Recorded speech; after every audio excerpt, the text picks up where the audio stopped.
we're going to jump back into, political stuff, I Yes. guess. So social, economic, political. We're going to hit the whole gamut. Now, I stole all this information off of your website, and I thought it was real interesting because you hit a lot of bullet points. So I thought during this interview, it would be great to just take these bullet points and go, okay, this, and then see what you say about it, and then go to the next one, next one, next one. There's a whole bunch of them here. I want to go down, and I just want you to target these and let people know your thoughts on these. And some of these may be review of what we talked about Mm, before. I think we mentioned that before we went on camera. Are you ready? yes. I will do my Okay. best to be concise. But Okay. I tell you, the reason I'm so glad you pulled these, the reason I put these on my website, because again, the experts will tell you not to be so forthcoming with Yeah. your positions. But personally, I believe that voters these days, they want to know. They want to be able, a lot of them will have one or two issues that are very important to them, and they don't want to be talked at. They don't want to, they're used to the roundabout answers that aren't really answers.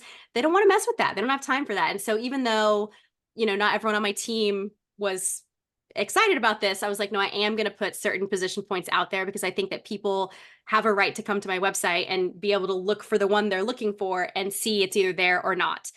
And so that's why they're there. So I'm glad that they're being used and being Yeah. referenced. No, I'm glad you're this way because I did an interview of a Republican before, and then I was told by the handler Mm. not to publish it. Oh gosh. It's too risky. They're too interested in winning a seat Yeah. rather than tell the truth. Yeah. One of my favorite singers has a line that says, I'd rather lose for what I am than win for what I'm not. Yes. So And people need that now. And I think they're becoming a little more aware and a little better educated of what's going on. And they want transparency and an honest uh, public servant. yeah. Okay, here it comes. Small government. Yeah, so that's that concept that the government, if you're not breaking any major laws, you're not hurting anybody, you're just leading your own life, then the government should really be involved in your life as little as possible. And that would include the budget too, right? Yes, yep, yep. That would Okay. include taxes and theft and all that stuff. Well, that'd be great. Okay, local controls. Kind of review, isn't it? Yeah, so local control is that idea that cities and counties know more what their citizens need in their areas than state or national politicians. Okay. Personal freedom. Yeah, so this one is going to include your health freedom, your women's right, all of it. I mean, it's you own your body, period. Okay. Non-aggression. Yeah, so non-aggression, making sure that the government is not aggressing against citizens and making sure that citizens, sometimes using said government, that citizens are not aggressing against each other, that it plays into personal freedom. You own your body and you do not have a right to aggress against somebody else's body. And if you do, that is where we're going to step in and make sure you're held accountable. Okay. Anti-death penalty. Yes, yeah. So I'm real good friends with a couple of the guys over at the Kansas Coalition Against the Death Penalty. And as far as this one goes, I believe that there are so many instances where the government gets the wrong guy that we cannot possibly take it into our own hands and and and kill people. And I know that is hard for some people to hear, but I believe that we have a good viable option. Life in prison without parole, I think is a viable option. And when you get really into it, which I can give these resources to folks if they want, but if you get really into it, the data is there as far as, the families that have had really terrible crimes happen to their loved ones and the perpetrator gets the death penalty. It actually doesn't help them heal any. It doesn't perpetrate peace. It doesn't perpetrate redemption. It doesn't perpetrate any of these things that we need in society. And the data is here to prove that. So yeah, I just don't think that it's a viable option, especially even one person being put to death penalty when they were actually innocent. And spoiler alert, it's a lot of people that have been put to the death penalty when they're innocent. I just think we can't be taking that risk. Especially with technology the way it is today and AI, Yeah. they can make anyone appear guilty. Yeah, so true. Um, Anti-qualified immunity. It's a good one. Yeah, so I just don't believe that cops should be given the protections that they're given right now. I think we have to hold them accountable, especially the reality of where I live in Wichita is that WPD is known for having pretty racist policies and a pretty racist past. And at this point, they're being protected by things like qualified immunity and unions and other things like that. And not only do I think that police officers should not be given extra protection, I believe that they themselves should be carrying insurance and defending themselves against these cases. I'm part of I am not on the board, but I do a lot of work with the racial profiling board here in Wichita. And when you look at these cases, when someone has a case against an officer, not just for racial profiling, but for anything inappropriate, the taxpayers are on the hook for that. And that's another example like qualified. I just don't think that we should be doing them any favors. I think that they should have their own insurance and have their own money ready to defend themselves. And that's not something we need to be putting on the taxpayers. Yeah, and I tell me if you disagree with me that most peacekeepers are not this way. Would you agree with that or not? Yeah, I agree. And I think that because of the peacekeepers that are truly peaceful, they're trying to protect them, but what they end up doing is they're protecting and perpetrating abusive peacekeepers. And so we really just gotta we need to separate them. We need to clean house. And like I said, looking at certain police departments where it's been run a certain way for so long, if we have any chance of truly cleaning those up and making it a safer place for the good peacekeepers, then we have to stop giving them these excuses and these blanket things to hide behind. Okay. So providing a little more personal accountability is actually going to help Yeah. correct that problem. Yeah, and there Yeah. are some great programs that are actually training law enforcement and correctional officers to hold each other accountable and making it to where, I mean, I've heard stories of like even if you know someone else is doing something bad, if you go in and rat them out, if you go to internal affairs, it's a bad situation for you because you've opened this case. And so there is movement to make that better and easier, but we've sure got a long way to go, at least Yeah. in Sedgwick County and in Wichita. It's a whistleblower problem Yeah. in many areas. I Yeah. guess that's the first I've heard of this. But yeah, you can get a little too tribal and Yeah. yeah, I get it. Okay. Anti-war. You don't like war? Come on. Not particularly. So listen, as a libertarian, it has long been a stance from our party that we just should not be getting involved in as many international conflicts as we are. We can't afford it. It's dangerous.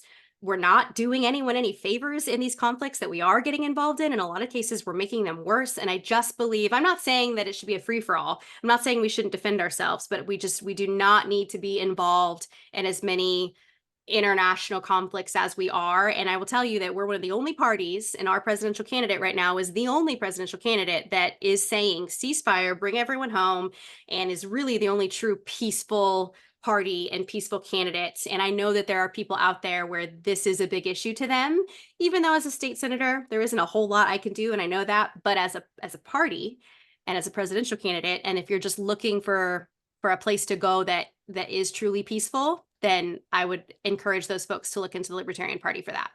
Yeah. And actually, I served in the National Guard for over 22 years. And Wow. I do believe that the state has some control over the so-called National Guard. You can say, no, we're not sending our troops to Yep. your undeclared war. By the Yeah. way, these wars are all undeclared by Congress. They're not supposed to be doing it. Are you aware of the Defend the Guard movement? And we Yes. had a bill. Okay, yeah. So I've I big was on for it. that.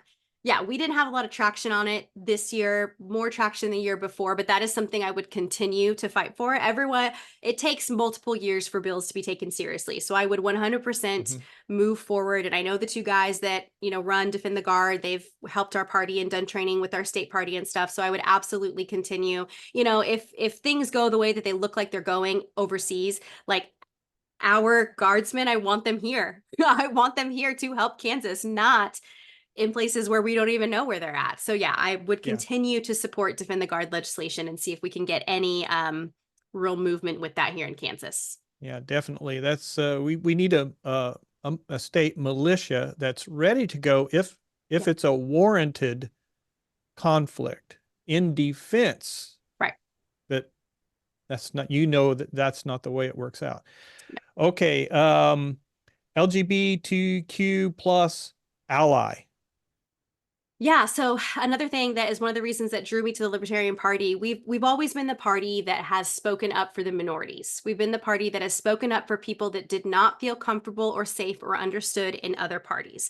And not only that, on the personal side, I have a lot of people close to me that fall into one of these alphabet letters, right? And I know that it's confusing and I know that not everybody understands them and in some cases it's gotten way out there, right? I understand all of that, but at the end of the day, how someone loves and how they love does not affect the fact that I still want them to be happy, healthy, protected citizens in the state of Kansas. And this is one of those things we're pretty far behind on, in my opinion. And so I always identify, since we've been talking Bible stuff, I always identify with Esther a lot. And she's one of those people that is put in a position where she can safely advocate for the people that need it. And I can safely say that this group might need help and might need protections and might be being unfairly targeted and aggressed against. And so I plan to be there for them.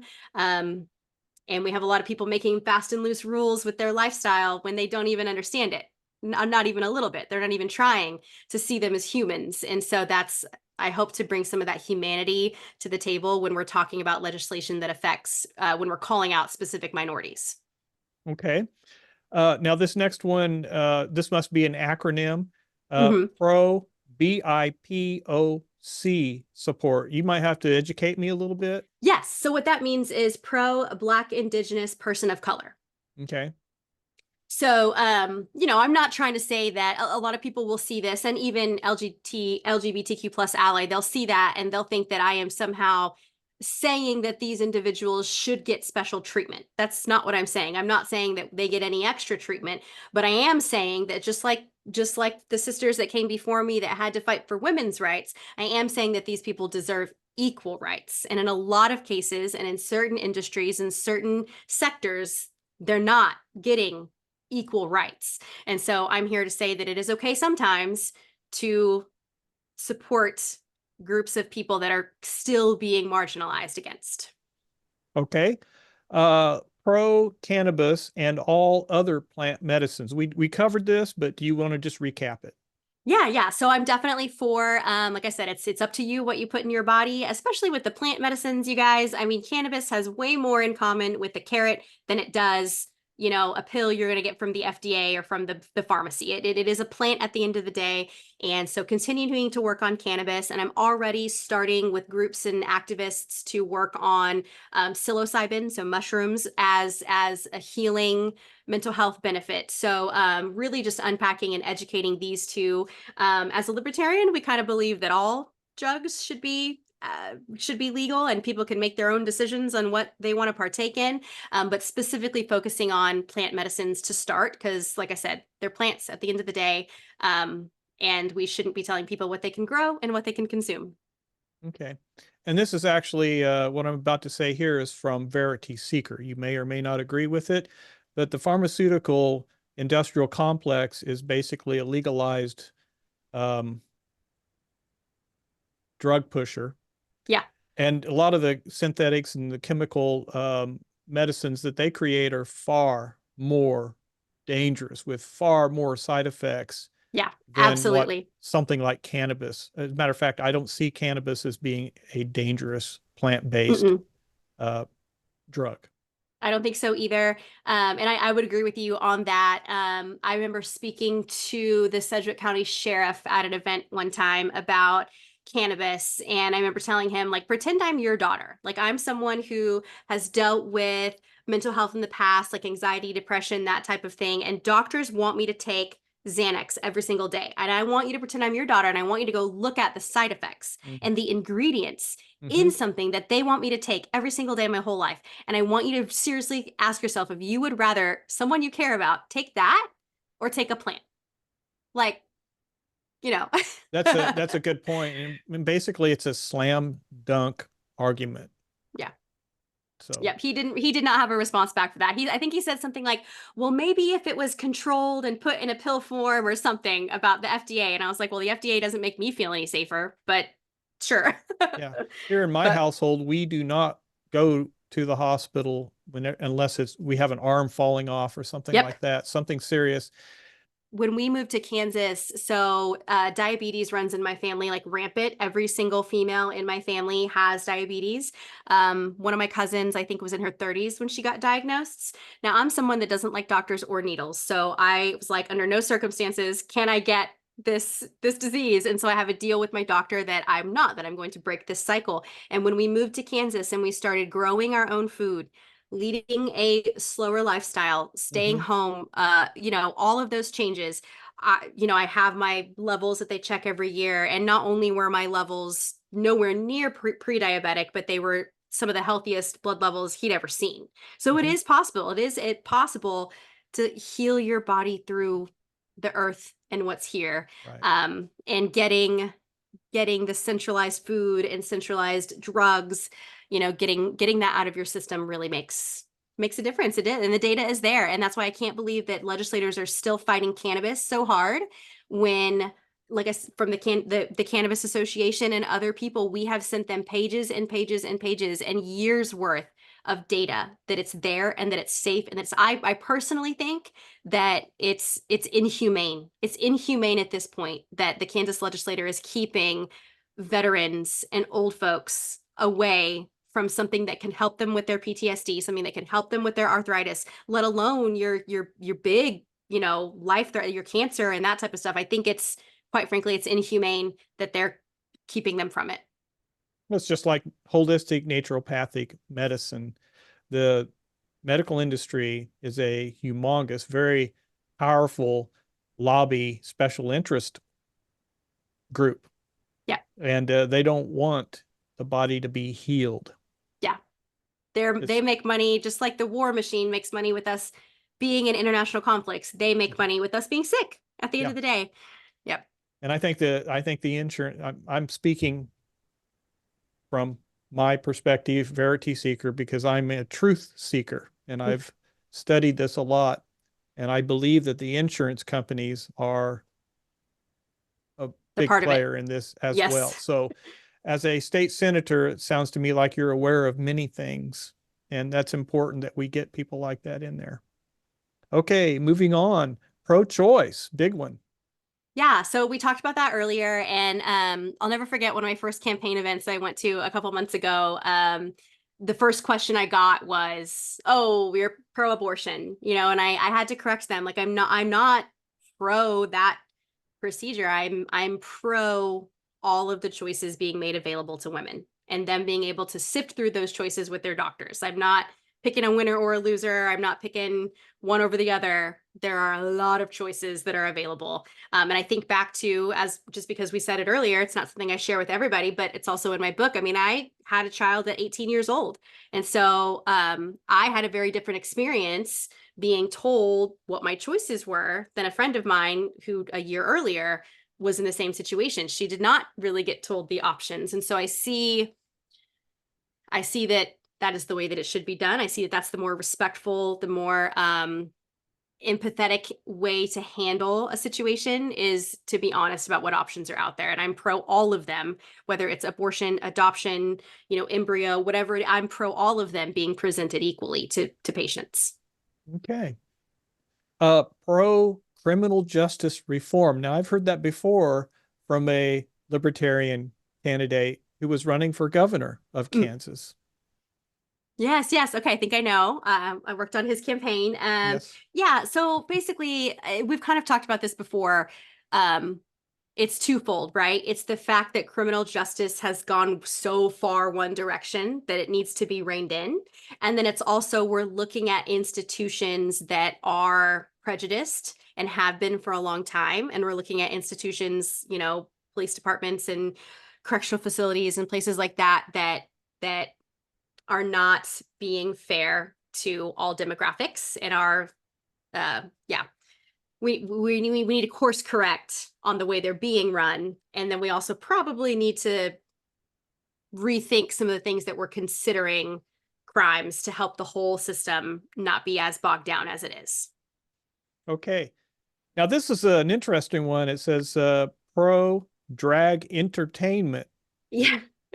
Yeah. So this is one of those where I was asked straight up if I was in agreement with this or not. And so even though it's obviously risky putting it out there if someone doesn't ask, but again, at the end of the day, we're talking about like your drag queen story hours and stuff like that. Again, I don't think the libraries should be paying for this with tax dollars, right? Like that I don't agree with. But I also don't see it as I'm someone who has attended drag shows. I'm someone who has friends that are in that form of entertainment. And can it be hypersexualized? Yes. But what they're doing with their story hours was not. So this is just one of those things where if you're going to have a stance on it, I think it's important that you know what you're talking about and you have experienced it and you've talked to experts in it. And this is just something that in and of itself as a form of entertainment, I'm okay with it. I'm not okay with tax dollars and whether or not kids should be there or they should be reading children's stories. That's up to that's up to the parents to decide to if you're comfortable taking your kids. I mean, I'm going to Pride Parade this weekend with my campaign, and we're going to have a discussion on does my 17-year-old want to go? Does my 9-year-old need to be there? We're going to make our decisions for our family on whether or not they should attend, but how we feel should not affect whether or not this parade should exist or this entertainment should exist, right? So that's where I'm at on that. Okay. Pro educational freedom. Yes. So we mentioned earlier that I was a homeschool mom. So I'm definitely in favor of there being more options for people outside of public schools. I'm not one of those libertarians that thinks that public schools needs to fully go away because I think that they have their place.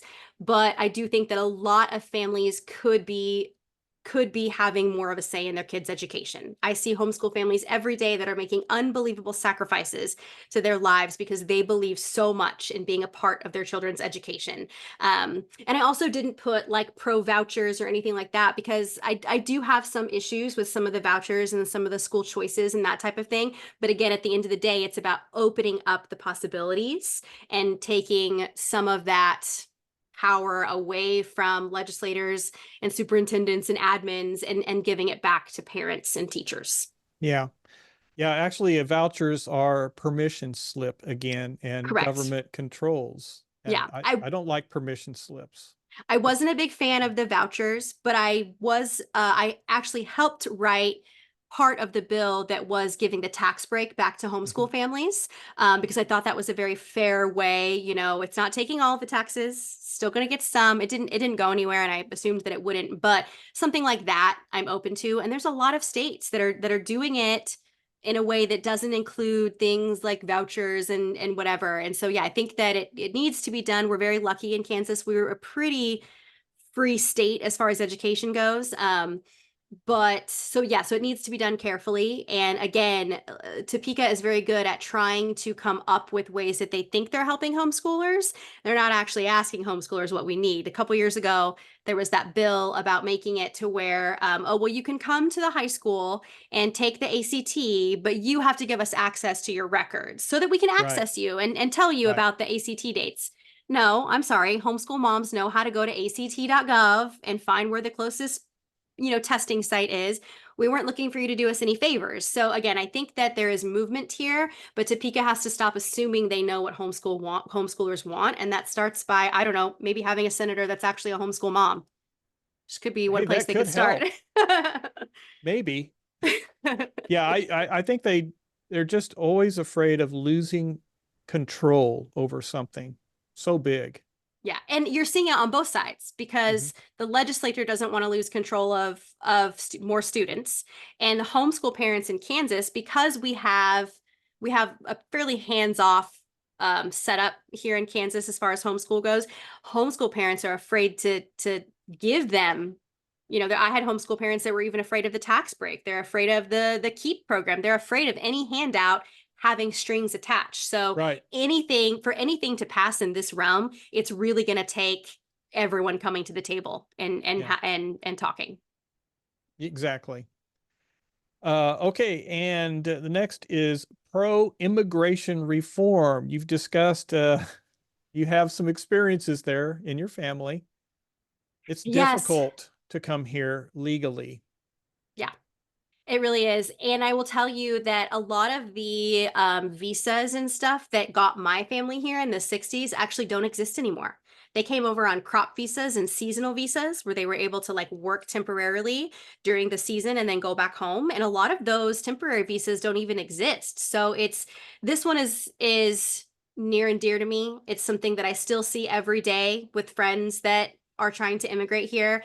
And I actually, after my book came out, I thought the next thing I was going to do was I was going to be an immigration counselor. I was going to learn the system from the inside out and I was going to help people come here legally. Well, it's not that simple. The government won't just train you to be an immigration counselor. You pretty much have to be a lawyer. You pretty much have to be have a law degree to do it, or you have to have a lawyer sponsor you.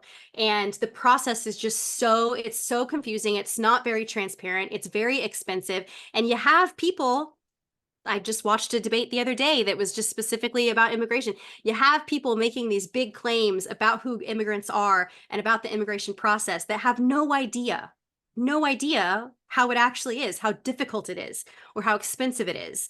And so I think that I I agree that there should be a process. I don't believe that it should be like a free for all, but we can do a lot to, if I am having a hard time navigating the process, imagine someone that you know, doesn't speak the language, or, I hear a lot of people talk about illegal and legal. You could come here legally, and one change of a date on the calendar or one swipe of someone's hand in an office somewhere, all of a sudden you're illegal. And Mhm. sometimes they don't even know it. They don't even know that their status has been changed. And so it's just, there's so much out of the control of the actual person trying to immigrate that it needs to be a much cleaner, much simpler, much more transparent process. Mhm. We've gotten it's just gotten very convoluted and complex. And at the same time, we're making decisions affecting these people's lives. And I just think we need to get people in there that can remember their humanity um, when they're making these calls. Yeah. And I think we both know that there's a reason why things are so complex and difficult in many Government. things. Yes, Yeah. there's a reason. Okay. Pro pardoning Julia Assange, Edward Snowden, and Ross Ulbricht.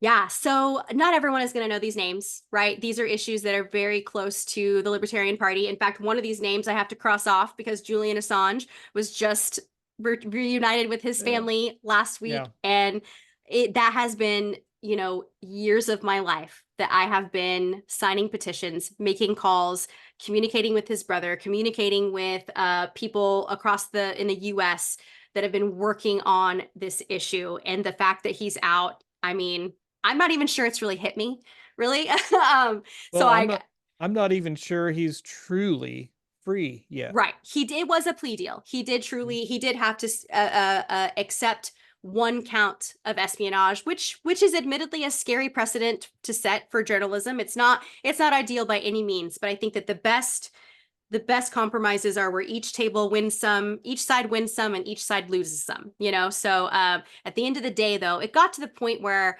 I have spoken to his brother in person. I've met him a couple times and I've been on phone calls with his wife and, it got to the point where I just wanted this man to be home with his family. And I knew Yeah. that his health was failing. I lost sleep thinking that he was going to die in prison, that because the jurisdiction in the process is so slow that he was going to catch COVID or something worse and was actually not even going to get his day in court because he was going to get sick and die in jail. So I could not be happier that he's out. I realize there are a lot of extra implications, and certainly the work as activists and legislators is not done. But when you sent that to me, I was like, oh gosh, I get to actually cross this name off because this has happened. And then yeah, Edward Snowden, Julian Assange gave Edward his freedom. Like he quite literally traded his freedom for Edward's. And so I think he's the next natural one that we should look at pardoning.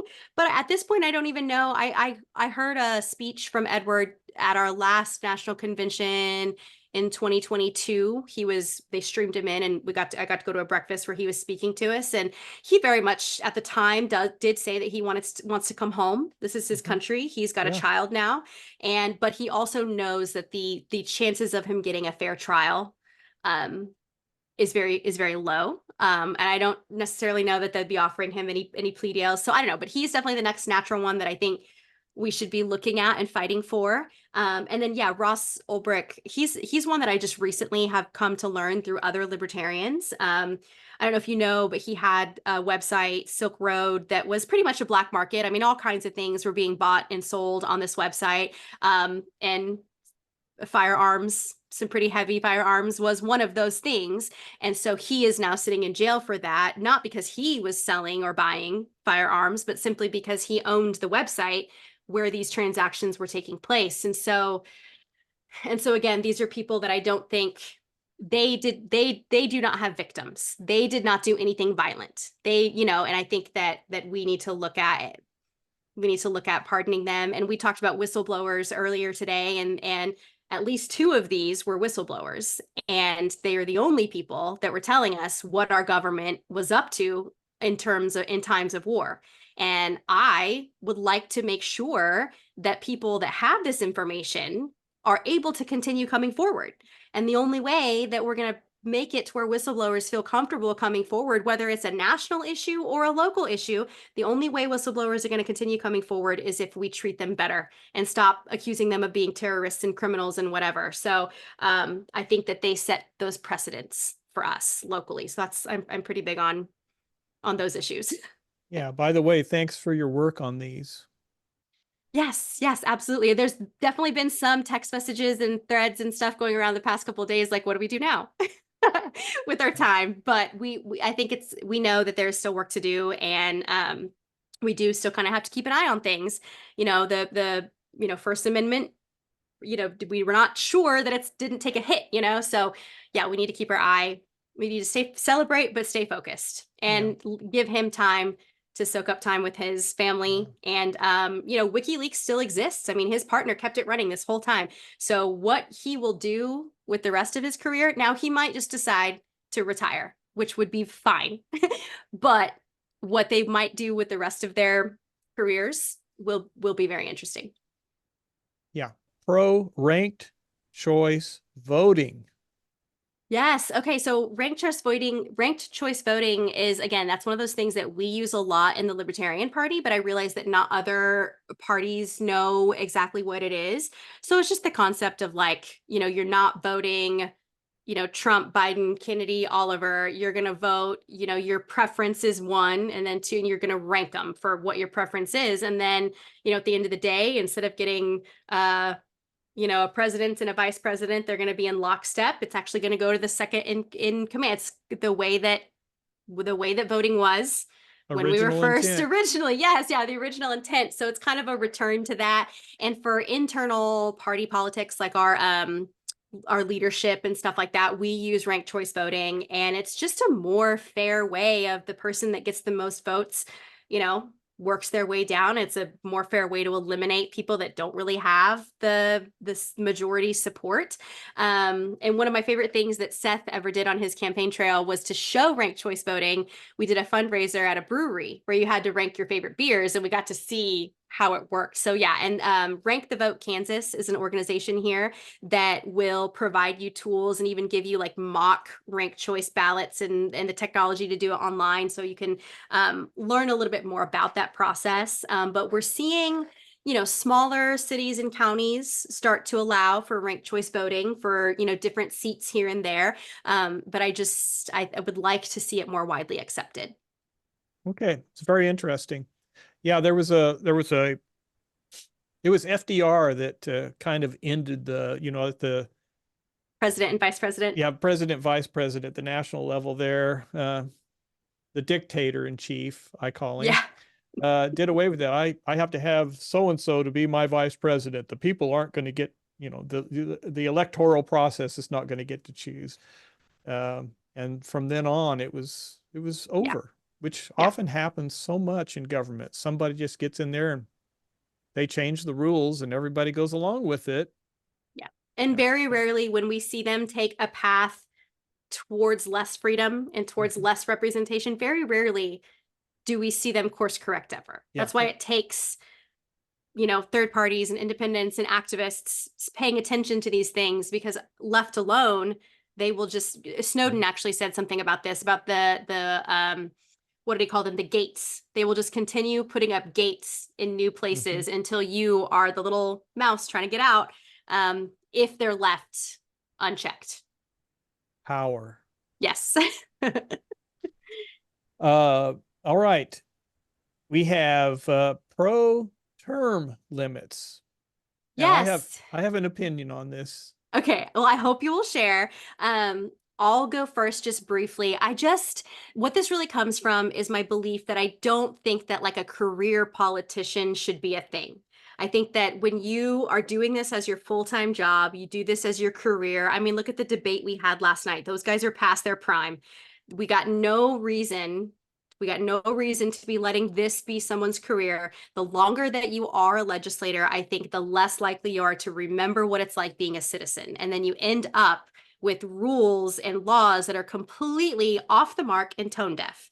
And so I believe, very similar to the way our country was originally founded, everyone should kind of take their turn. We should be hearing from people across sectors, across industries, across ages and genders and races, and they should, and not everyone can do it. I realize that not everybody has a job where they can take off 3 months out of the year or whatever. So it's not for everybody, but it should be a more open revolving door of citizens that are taking their turns. I like to compare it to like church groups, where everyone kind of takes their turn being like the mom leader of the classroom. Everybody kind of takes their turn doing the role, and speaking on what they know of. We're not asking them, legislators, to be experts on all of it. We're just asking them to bring their expertise and their point of view. And I think that one way to get us closer to that would be to have some version of limits available on leadership. Yes. Yeah, I think there is a problem there, and I agree with you. May I add to what you said? Yeah, yeah. See, I signed when 2020, when I ran with the Republican Party for the House in Kansas for my district. They came after me too, and they're good points. I agreed with it, but wasn't long after that after letting my mind absorb what the consequences might be.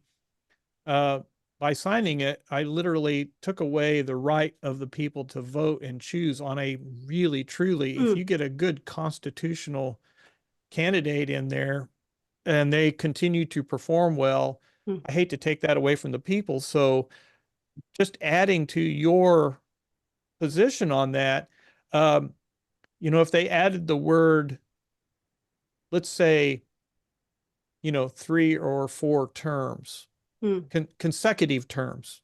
Right.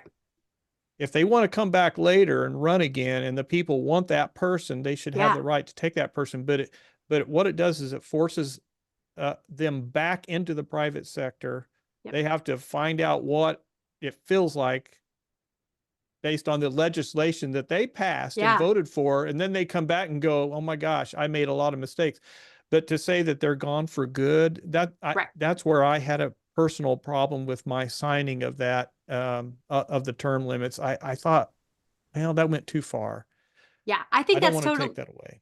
I think that's totally fair, because I was just talking to someone the other day that was talking about me being only 35 and the Libertarian presidential candidate being 35, and they were talking about how they're like, your career is just starting.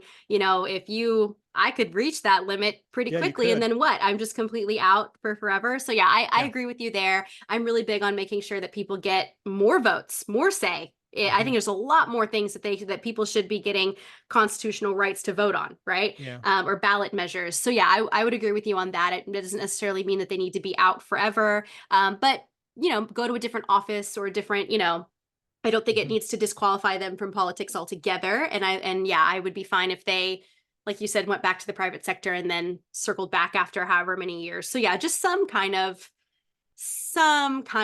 guardrail, or some kind of just keeping track of that, because right now it's just completely like their job is politician, and I think that's crazy.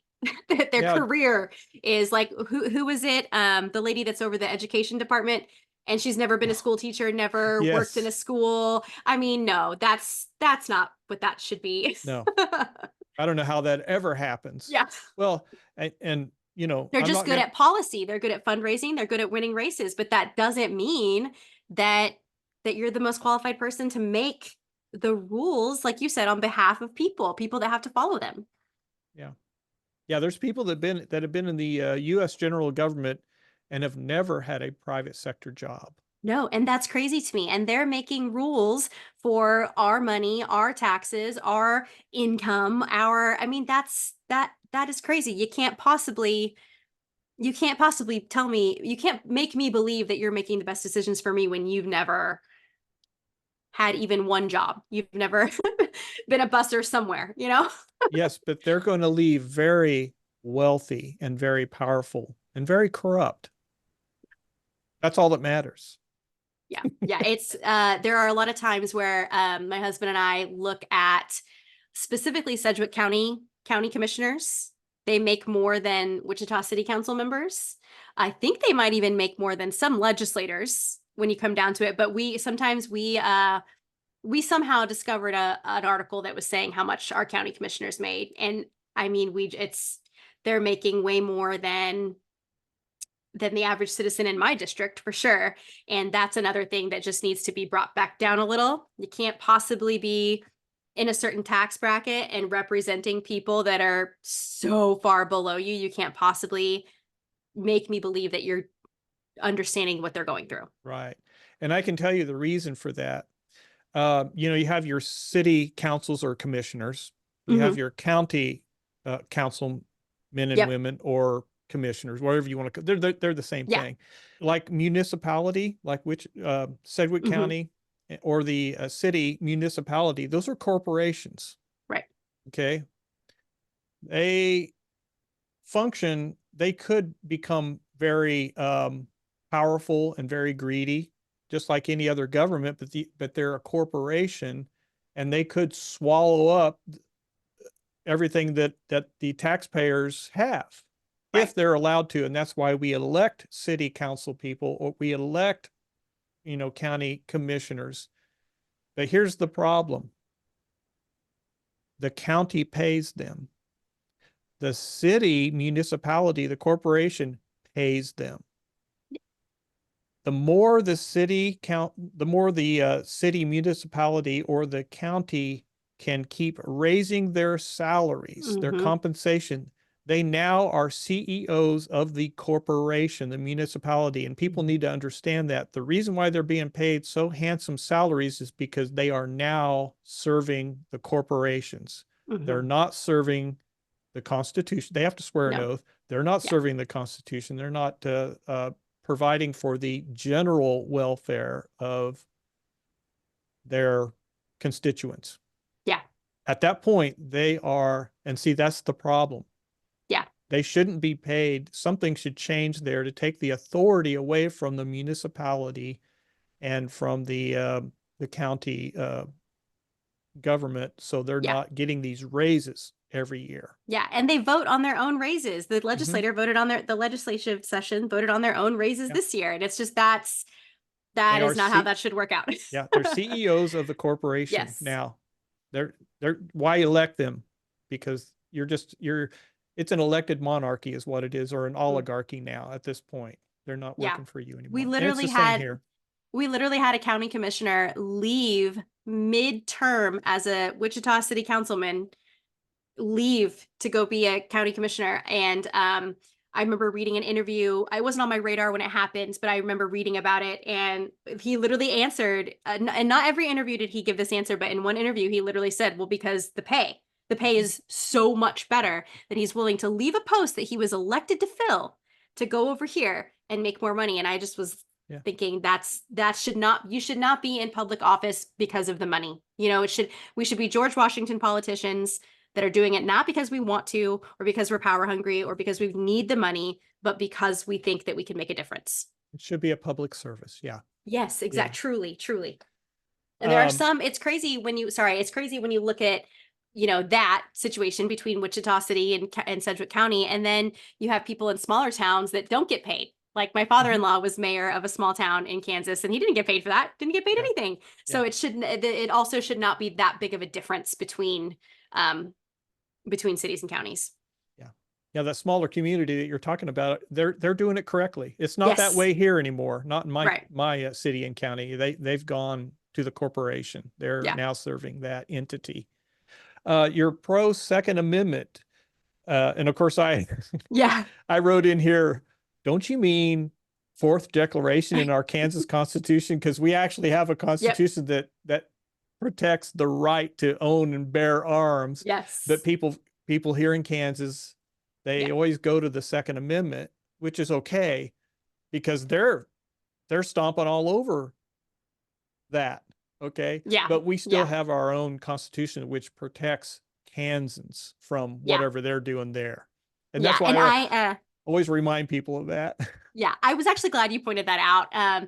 Obviously more people just know Second Amendment than they do fourth section of the Kansas Constitution, but I'm in lockstep with both of them, and I would not support any restrictions to our ability to keep and bear arms. And this is where I lose some, like I said, I have friends in all different parties, and there are a couple of friends that are like, I agree with you on everything but this, and I get it.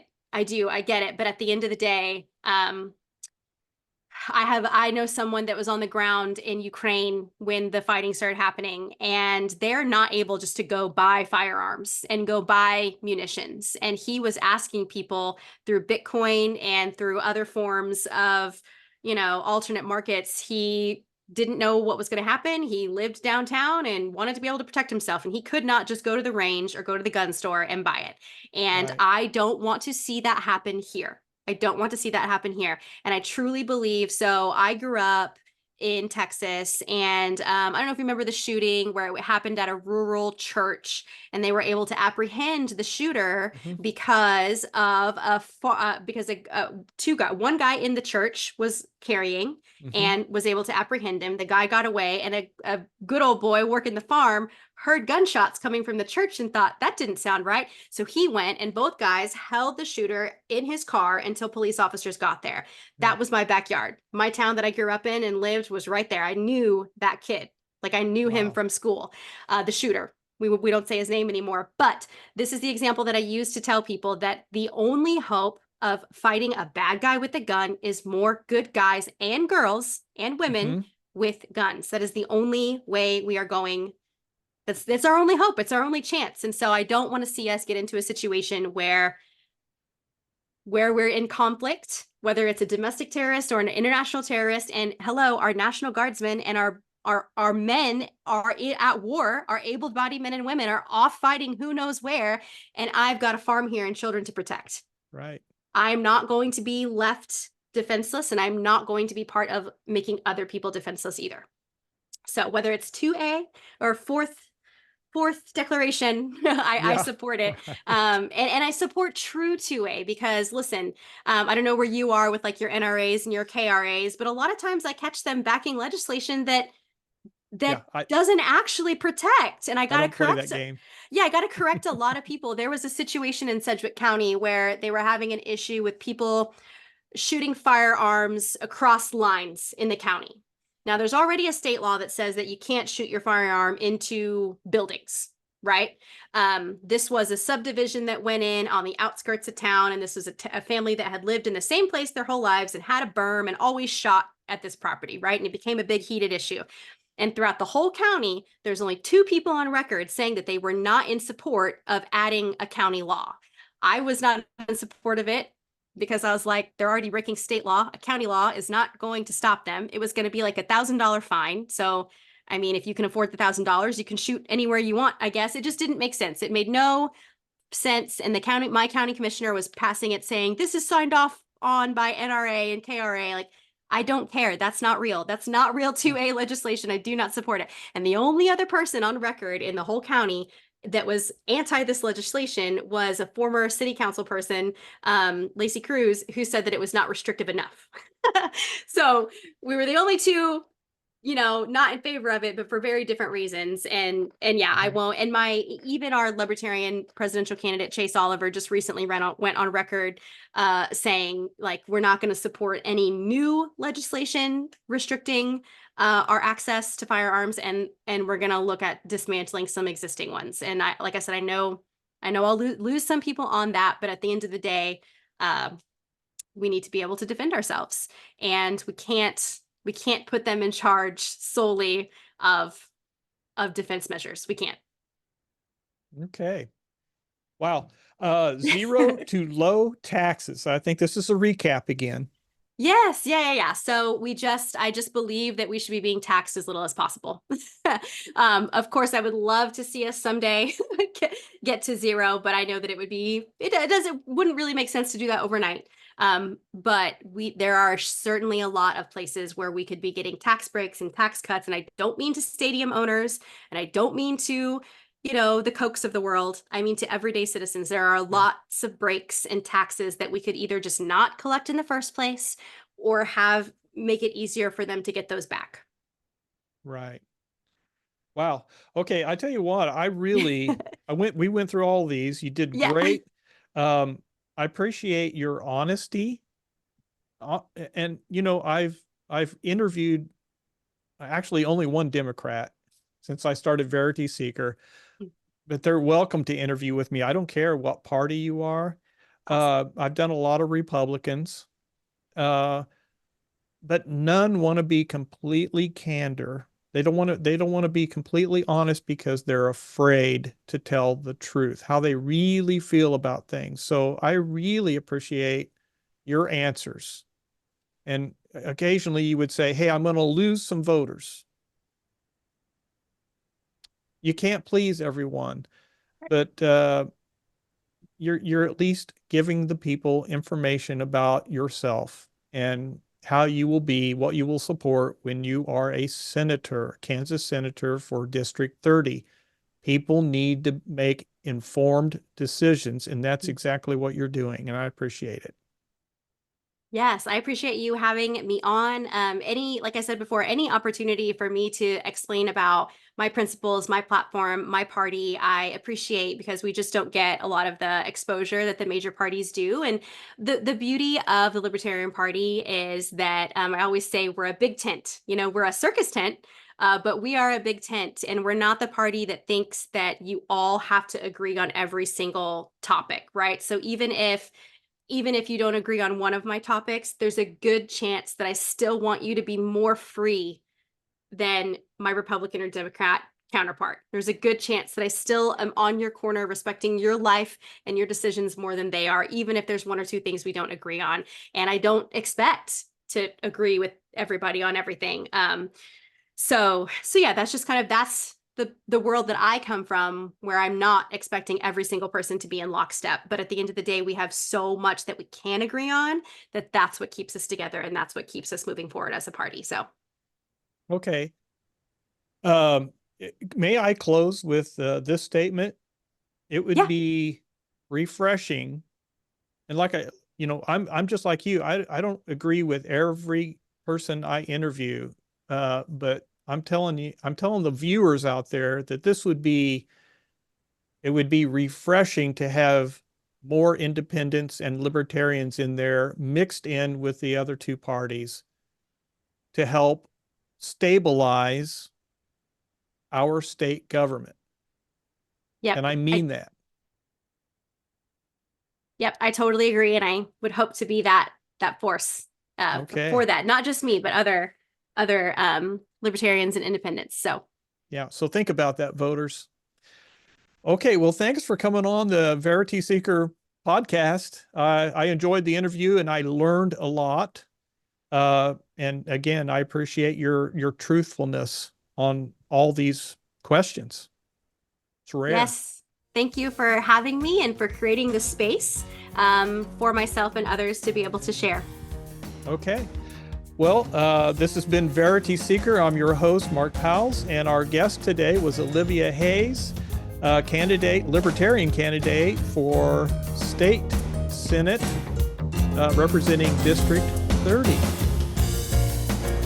We're signing off. Thank you.